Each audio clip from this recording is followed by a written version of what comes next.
Mwina n'ebyoya mu mbalakaso gasajja mwaga kulu gwe guuka baata gwe simanya guuka pale gwe simanya madirat andi chikko Balamu Baruga taata kankuyite n'amanya ge ag'ekika amanya gammwe agewammwe agasamira Muzeeyi Balamu Baruga Hale nkwegayiridde taata nkwefukamiridde togwa mu katego k'abasajja bano tobaako kyotunuza mu president n'eki bukyakuwa bakomediyani sibo mpuliddeko kimu ekigamba mbu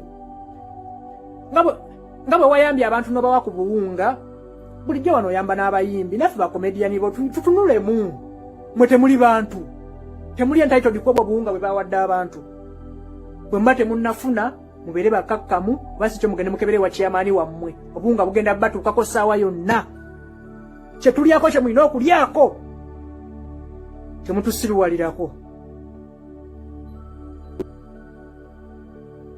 ffe babuloga tulyawa mulaba twabadde kulajanira pulezidenti wa ita Ashibaga Kato yatusaba yakubye omulanga ng'asaba eggwanga libaddukire babuloga nti babonaabona tufudde ku bayimbi tufudde ku bannakatemba tugenda kukabirira gavumenti tugenda kukabirira Museveni tugenda kukabirira Balamu nga baddamu okusaba kwa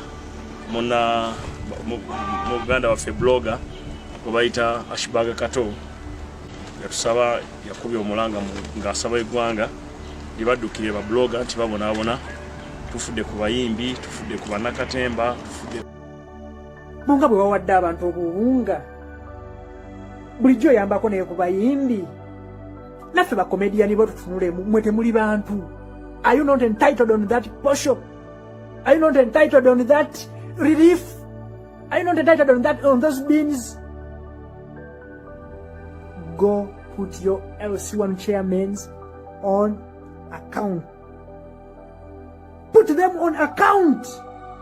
Hold them accountable. Bagenda bawa akawunga mugenda kalya. Bagenda bawa ebijanjalo. Atali akawunga na bijanjalo. Muntu yasoma ayinza okera ku macha sawa sinalaga Museveni mbu katibu mbufe babuloga tutunulemu. Muntu yasema kayinza okera ku macha n'agamba Museveni mbufe abayimbi tutunulemu. Omuntu yasema kayinza okera n'agamba Museveni mbu